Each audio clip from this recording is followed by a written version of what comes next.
The principle of equal rights for all, which finally predominated in the Greek democracies, dissolves the mutual dependence of owning and being. But here, too, the money economy only presents itself as the most powerful, and at the same time as the most obvious, factor and expression of a much more broadly based movement. In Germany in the earliest times we see that landed property was not an independent object, but the result of the personal membership of the individual to his local community. Land in itself was not the kind of qualified object whose ownership would have given the individual his significance and his following. Rather, because the person possessed this specific importance, he was endowed with a specific piece of landed property. This personal tie had already disappeared in the 10th century and had been replaced by an independence of land and soil that might almost be termed a personification of it. This led to the tendency to split up the land and to draw it into the restlessness of economic life. When this tendency was finally checked by the stability inherent in the soil, it was replaced by money, by the most personally estranged economic object. Yet money was the most suitable substance for the clear expression of that separation of being and owning that had already started to affect the conditions of land ownership. Finally, the same phenomenon was displayed from its other side and from the other end of the social ladder in the 13th century.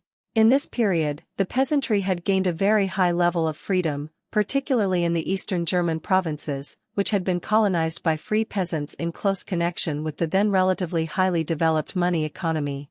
However, after a short period of time a sudden reversal occurred. The manorial system was extended, particularly east of the Elbe, and successfully endeavored to bind the peasant to the soil.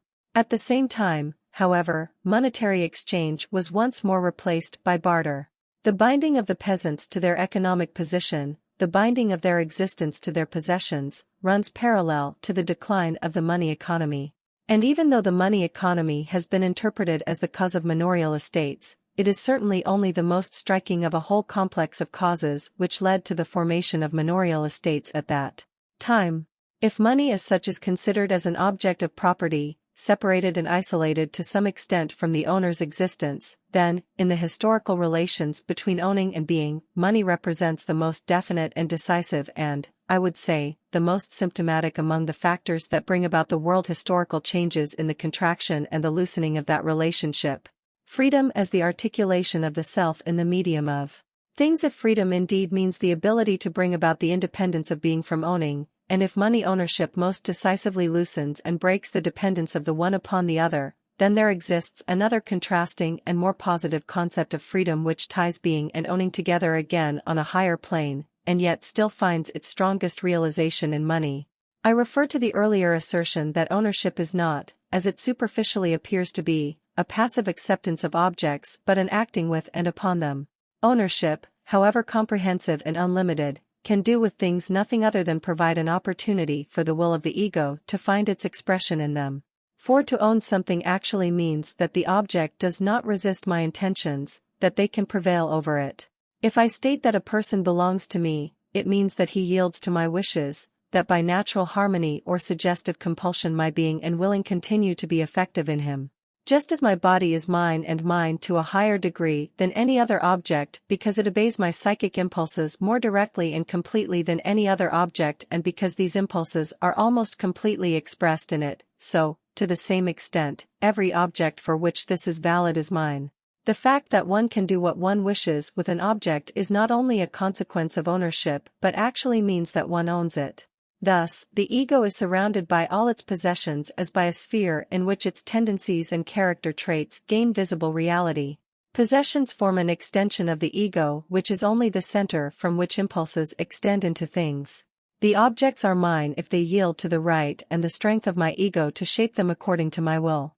This close relationship to the ego, as if ownership were, at the same time, its sphere and its expression, is not only embodied in ownership as long as it is retained and persists, rather, it is compatible with our conception of ownership as a sum of activities that the giving away of values, whether it is in exchange or as a gift, may heighten the feeling of personal relation to the ego, as if ownership were, at the same time, its sphere and its expression is not only embodied in ownership as long as it is retained and persists, rather, it is compatible with our conception of ownership as a sum of activities that the giving away of values, whether it is in exchange or as a gift, may heighten the feeling of personal relation to the possession, the attraction that is bound up with self-deprivation and self-sacrifice, and which, in a roundabout way, in a reduction in the ego implies a strengthening of the ego.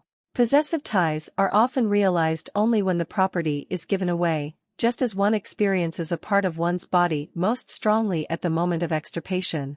The fascination of owning is so intensified at the moment of giving property away, painfully or joyfully, that it is not possible to do so without paying this price.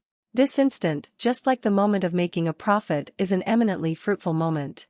The ability of the personality that ownership represents appears visibly intensified by disposing of what is owned, just as, with some modification, also occurs in the urge to destroy. It is said that among the Bedouin Arabs begging, giving presents and plundering are interchangeable concepts and necessarily interrelated actions. This shows, particularly in the light of the individualistic character of these tribes, how all these diverse actions with regard to ownership express, with different premises and in different directions, one and the same importance and value of all objects of possession, namely that the personality expresses, reveals and expands itself in possession. To understand the concept of property, it is decisive to recognize that the rigid demarcation between it and the self, between internal and external life, is quite superficial, and that it should be made more fluid for the purpose of a deeper interpretation. On the one hand, the whole significance of property lies in the fact that it releases certain emotions and impulses of the soul, while on the other hand the sphere of the ego extends both over and into these external objects, just as the process in the mind of the violinist or the painter is continually transferred to the movement of the violin's bow or the brush. Just as the possession of any external object would be meaningless if it did not have a psychic value, so, at the same time, the ego would collapse and lose its dimensions if it were not surrounded by external objects which become the expression of its tendencies, its strength and its individual manner because they obey or, in other words, belong to it. It seems probable to me that the development of private property originally and most intensively did not take up the products of labor as such but the tools of labor, including weapons.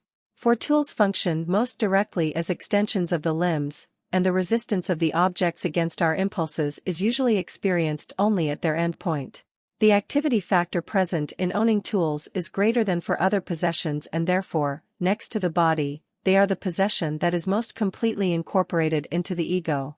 Such an interpretation of property indicates the way in which the world views of idealism and freedom are complemented by their counterparts. Objects must enter into the ego, just as the ego enters into objects.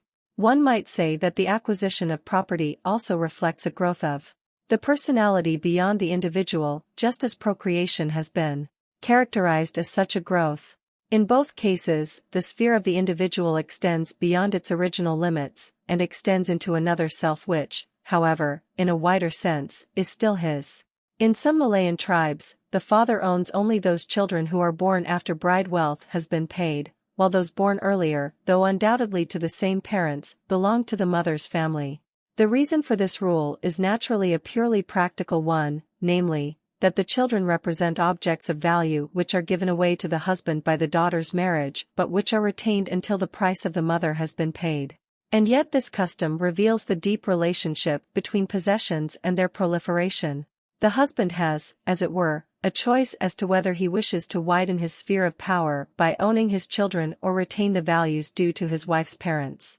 With reference to the earliest Brahmin monks, the Veda states, they leave off their activities to strive for sons and to strive for property. For the striving for sons is also the striving for possessions. Both are equally aspirations. In itself this statement does not yet express the identical content of both endeavors. But it is certainly significant that both examples are chosen to illustrate the identity of all endeavors. In the creation of equals, the ego translates its original limitations onto itself, just as when the ego is in control of property it enforces the form.